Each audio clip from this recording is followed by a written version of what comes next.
زندہ جلالی اور مقدس نام میں آپ سب کی خدمت میں اسلام۔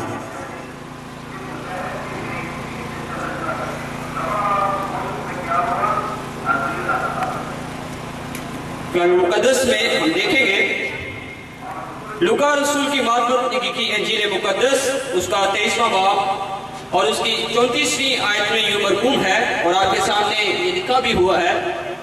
یسوع نے کہا، اے باپ ان کو معاف کر کیونکہ یہ جانتے نہیں کہ کیا کرتے ہیں۔ خدا ان کا پاک کلام پڑھے اور سنے جان پر خدا ان کی برکت نازل ہو۔ خدا ان کا شکر ہو۔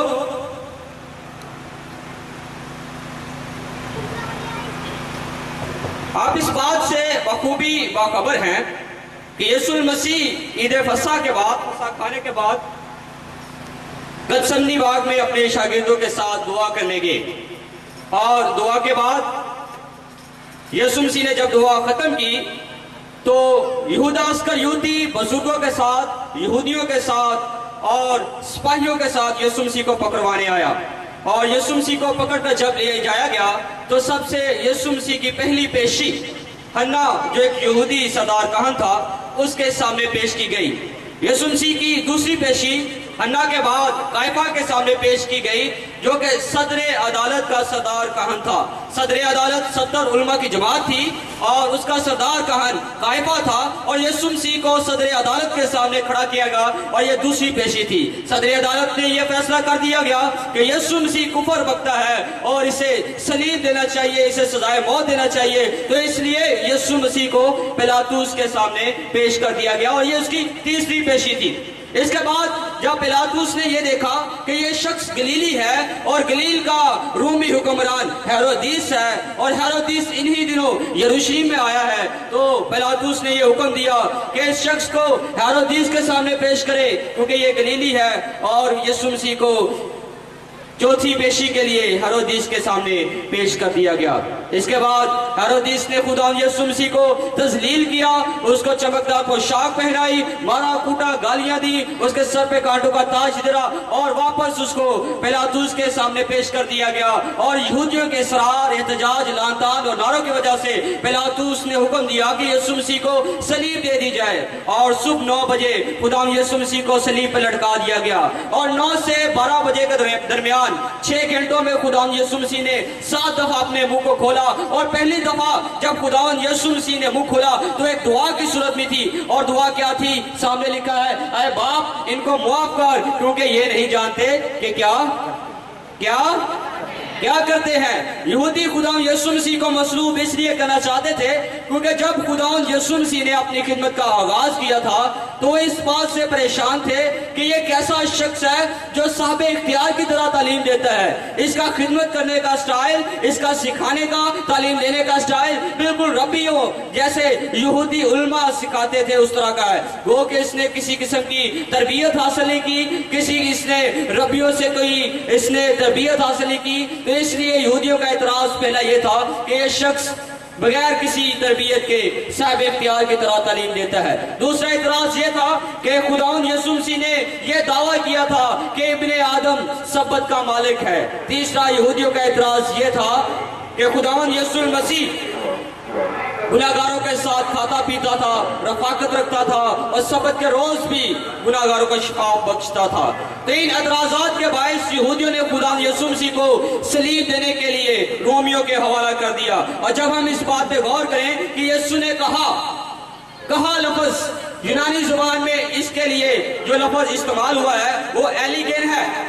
یسوع نے کہا، اور جو لفظ کہا ہے اس کے لیے جو یونانی زبان میں لفظ مرقوم ہے وہ ایلیگین ہے، اور جتنے لوگ یہاں پہ انگریزی جانتے ہیں وہ اس بات کو یہ جانتے ہوں گے کہ یہ جو لفظ ایلیگین ہے یہ یونانی زبان میں یونانی گرامر کی روح سے فعل ماضی جاری ہے، یعنی پاسٹ کنٹینیوس، ایسا لفظ جو اس وقت جاری رہتا رہا۔ مطلب ہم اس کا یہ بھی کہہ سکتے ہیں کہ یسوع کہتا رہا، یسوع کیا کہتا رہا؟ اے باپ ان کو معاف کر، یہ جانتے نہیں کہ کیا کرتے ہیں۔ یہودی یسوع مسیح کو پکڑوا کر مصلوب کروانا چاہتے تھے، لیکن یسوع مسیح ان کی شفاعت کے لیے مسلسل دعا کرتا رہا، اور یہ یسوع مسیح کا ایک معافی کا نمونہ جو اس نے مجھے اور آپ کو دیا ہے۔ اور دوسری بات جب ہم دیکھتے ہیں کہ یسوع نے جب اپنے باپ کو پکارا تو لفظ اس نے کیا استعمال کیا؟ اے باپ۔ کیا لفظ اس نے استعمال کیا؟ کیا لفظ اس نے استعمال کیا؟ بلند آواز سے پکارے، کیونکہ اس نے مجھے اور آپ کو بھی یہی اختیار دیا ہے کہ جب ہم خدا کے پاس ہیں تو لفظ باپ کے ساتھ خدا کو پکاریں۔ جب اس نے باپ کو پکارا تو یہ لفظ استعمال کیا، اے باپ، اور یہ وہی لفظ ہے جب ہم پبلک پلیسز میں کہتے ہیں ابن اللہ، ابن خدا، تو ہمیں ایسی آوازیں نعوذ باللہ، اوہ یہ تو کفر وقت دیا ہے کہ یسوع مسیح ابن خدا ہے، ایسی آوازیں سننے کو ہمیں ملتی ہیں۔ یہ کفر جو غیر اقوام کی نظر میں کفر ہے کہ ابن خدا، یہی بائبل کی سچائی ہے۔ اور جب جبرائیل فرشتہ مقدسہ مریم پہ نازل ہوا تو کیا بیان کرتا ہے کہ وہ بزرگ ہوگا اور خدا کا بیٹا کہلائے گا۔ یسوع مسیح جب بپتسمہ لیا تو آسمان سے آواز آئی کہ یہ میرا پیارا بیٹا ہے جس سے میں خوش ہوں۔ اور اس کے بعد ہم دیکھتے ہیں کہ یسوع صلیب پہ ہے اور اس بیت کو اشارہ کرتا ہے کہ یسوع مسیح ابن خدا ہے، یسوع مسیح ابن خدا ہے، اور اس میں خدا کی ساری خصوصیات پائی جاتی ہیں۔ اور صلیب پہ خدا یسوع مسیح تمام ان لوگوں کو جو اس کو پکڑواتے تھے، اس کو مصلوبیت کے لیے انہوں نے پیش کر دیا، ان کے لیے شفاعت کی دعا کرتا ہے۔ اس کے بعد ہم دیکھتے ہیں خدا یسوع مسیح جب زمین پر تھا تو اس وقت بھی وہ گناہوں کو معاف کیا کرتا تھا۔ مرکز کی انجیل مقدس میں یہ مرقوم ہے کہ ابن آدم کو گناہ معاف کرنے کا اختیار دیا گیا ہے۔ یسوع مسیح زمین پہ گناہ معاف بھی کرتا تھا، اور آپ کو یاد ہوگا اس نے بد چلن عورت کے گناہ معاف کیے۔ اس نے مفلوج شخص کو کہا جا بیٹا تیرے گناہ معاف ہوئے۔ نظر آتا ہے خدا یسوع مسیح جب زمین پر تھا اس وقت بھی وہ گناہوں کو معاف کیا کرتا تھا، اور اس کے پاس یہ اختیار تھا کہ وہ کسی بھی شخص کے خواہ وہ کتنا ہی گناہ گار کیوں نہ ہو، خواہ اس نے کتنے ہی گنونے کام کیوں نہ کیے ہو، وہ گناہ معاف کر سکتا تھا۔ لیکن یہاں پہ نظر آتا ہے وہ باپ سے درخواست کرتا ہے، باپ ان کے گناہوں کو معاف کر۔ یسوع مسیح زمین پہ خود گناہوں کو معاف کرتا تھا، لیکن یہاں پہ وہ کس سے درخواست کرتا ہے؟ باپ سے درخواست کرتا ہے، باپ تو ان کے گناہوں کو معاف کر۔ یہ خدا یسوع مسیح نے اپنے اس اختیار کو صلیب پر کیوں استعمال نہیں کیا، اس پہ ہم غور کرتے ہیں۔ پہلی بات، خداوند یسوع مسیح نے اپنے گناہوں کو معاف کرنے کا اختیار صلیب پہ اس لیے استعمال نہیں کیا کیونکہ خداوند یسوع مسیح صلیب پر ایک انسان کی حیثیت سے مصلوب ہوا۔ ہم سب کا اعتقاد ہے کہ یسوع مسیح کامل خدا بھی ہے اور ایک کامل انسان بھی ہے، لیکن جب صلیب پہ وہ قربان ہوا، صلیب پہ مصلوب ہوا، تو وہ ایک انسان کی صورت میں ہوا، اور انسان کی صورت میں اس نے تمام نسل انسانی کے گناہ اپنے اوپر لیے ہوئے تھے۔ اس لیے وہ باپ سے درخواست کرتا ہے، اے باپ تو ان کے گناہوں کو معاف کر۔ دوسری بات، اس نے کیوں اپنے اختیار کو استعمال نہیں کیا؟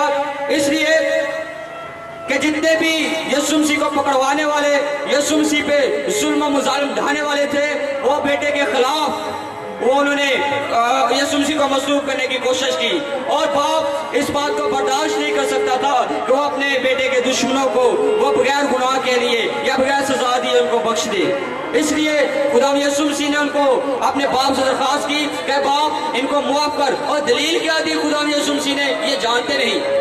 خدا یسوع مسیح اپنا کیس جب جج کے سامنے پریزنٹ کرتے ہیں تو ساتھ میں ایک دلیل بھی رکھتے ہیں، اور آپ جانتے ہیں جس وکیل کے پاس زیادہ دلیلیں ہوتے ہیں اس کے پاس زیادہ چانسز کیس جیتنے کے ہوتے ہیں۔ خدا یسوع مسیح نے کیس خدا کے سامنے رکھا، خداوند ان کو معاف کر، اور دلیل کیا رکھی؟ یہ جانتے نہیں کہ کیا کرتے ہیں۔